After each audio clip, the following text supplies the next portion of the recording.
This is the story of a guy who quit his dream job to sell books on the internet. Sounds pretty stupid, right? That decision in 1994 turned into a company that now makes over $1 million every single minute. So, how did it actually happen? In 1994, a married couple's driving from New York to Seattle in a beat-up Chevy Blazer. The wife is behind the wheel. The husband is in the passenger seat, laptop balanced on his knees, typing furiously. He's writing up a business plan for an online bookstore. He just quit his job as a senior vice president at one of the most prestigious hedge funds on Wall Street. His boss told him, "That's a great idea for someone who doesn't already have a good job."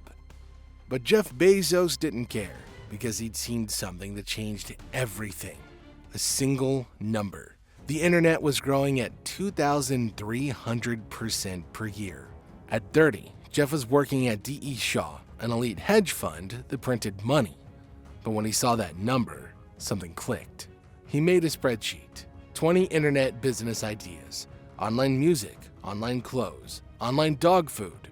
One kept standing out. Books. But why? That's because millions of titles exist. Small and easy to ship. Standardized with ISBN numbers. No physical bookstore could stock them all, but a website could list every single one. His boss wasn't wrong to be skeptical. Jeff had everything to lose, but he didn't want to be 80 years old wondering what if. So he and his wife Mackenzie packed up and drove west. Somewhere on Interstate 80 between cornfields and gas stations, the business plan for Amazon was written at 65 miles per hour. So let's rewind a little bit. Who was this guy? Jeff Bezos was born in 1964. His teenage mom married a Cuban immigrant named Mike Bezos, who adopted Jeff and gave him his last name. As a kid, Jeff got straight A's and dreamed about space. At his high school graduation, he gave a speech about building space hotels in orbit. Everybody clapped and then probably thought, genius or insane? Both. He went to Princeton, double majored in electrical engineering and computer science, graduated top of his class, landed at D.E. Shaw Hedge Fund, met Mackenzie there, got engaged 3 months later, and now here they were, driving to Seattle to start an online bookstore in a garage. They arrived in summer 1994. Jeff officially founded Amazon with $10,000 from his parents, money that came straight from their retirement fund. His office setup became legendary. A desk made from a door and some 2x4s, not because it looked cool, but because every dollar saved could go back into the business. In July 1995, the website went live. The first order came the next day. Some AI book, not a bestseller, but it was a start. And then more orders came. Jeff rang a bell for every sale, until they had to stop because the bell never stopped ringing. Within weeks, customers from all 50 states and over 40 countries were buying. But Jeff wasn't just selling books. He was selling time, convenience, access. The rule was simple: grow fast. Perfection could wait, speed couldn't. Mistakes were constant. Once a textbook was listed for $23 million, but speed mattered more than polish. In 1997, Amazon went public. The company still wasn't making any profit. Wall Street analysts called it Amazon.toast. They said it would never work. But Bezos told investors something different. Forget short-term profits, think long-term growth. The people who believed him got very, very rich. Around this time, Jeff made a move that sounded insane. He added customer reviews. Other retailers thought he'd lost it. Why let people criticize your own products? But Jeff believed in transparency, and it worked. People didn't just come to buy, they came to research, to compare, and to trust. And that trust turned into loyalty. And then Amazon expanded. Books to CDs, CDs to DVDs, DVDs to toys, from toys to electronics, and by the end of the 90s, it wasn't just a bookstore anymore. But then disaster hit. March 2000, the dot-com bubble burst. Tech stocks crashed. Amazon stock went from over $100 to $6. Headlines screamed Amazon.bomb. Analysts predicted bankruptcy. Inside of Amazon, things got dark. Layoffs, canceled projects, The everything store dream looked like hype. But instead of panicking, Bezos went cold, cut costs everywhere, streamlined operations. The door desks stayed. Most competitors died. Pets.com, eToys, gone. Amazon barely survived. But in surviving, it became something far more dangerous. By 2002, Bezos had a new obsession: build the infrastructure so this never happens again.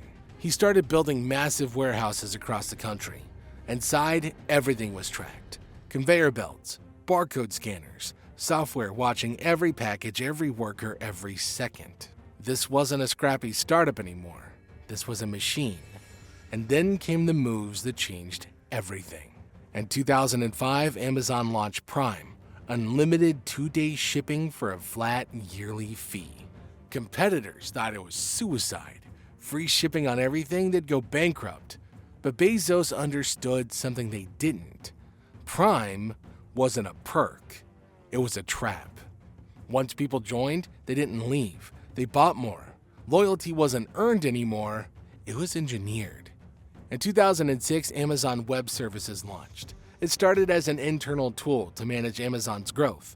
Then Jeff realized that they could sell it to other companies. Today, AWS powers Netflix, NASA, even parts of Walmart. While companies fought Amazon in retail, they were paying Amazon to use their servers. Jeff didn't just build a store, he built the backbone of the internet. In 2007, Amazon launched the Kindle. Critics hated it. Readers loved it. Bookstores across America shut down. Paper became pixels. But a dark side started to grow. Third-party sellers noticed when their products did well. Amazon would launch similar ones. Lower prices, better placement. Amazon was accused of stealing seller data to crush them. They denied it, but the platform looked like it was eating its own. The body count grew. Borders, Circuit City, Toys R Us, Radio Shack, retail giants collapsed. Inside of Amazon, the culture matched this ruthlessness. Meetings were brutal. PowerPoint was banned. Bezos wanted 6-page memos with data and logic. He had a saying, "Good intentions don't work. Mechanisms do." His most famous line, "Your margin is my opportunity." It wasn't a slogan. It was a warning. By the late 2010s, Bezos wasn't just rich. He was wealthier than most countries. The awkward tech nerd was gone. The new Bezos was bald, jacked, and carried himself like someone who'd bent the world to his will. In 2017, Amazon bought Whole Foods for $13.7 billion. Overnight, grocery stores became distribution centers. Checkout lines disappeared. By now, Amazon has tentacles everywhere. News with the Washington Post, entertainment with Twitch and Prime Video, smart homes with Alexa. But scrutiny was building. Reports surfaced about brutal warehouse conditions, impossible quotas, workers collapsing from exhaustion. In 2020, Bezos testified before Congress for the first time. The message was clear. You've built something incredibly powerful. Now, who does it actually serve? In February 2021, Bezos stepped down as CEO. No scandal, just handed it to Andy Jassy after 27 years. So what's he doing now? Space. Blue Origin became his focus. Reusable rockets, lunar landers. He even said Earth should be a place we visit, not live. But here's the thing. Amazon was never the end goal. Remember that high school speech about space hotels? He's still chasing it. Amazon wasn't his masterpiece. It was his launch pad. One person and a laptop and a plan reshaped how the entire world works. We're all living in the system that Jeff built.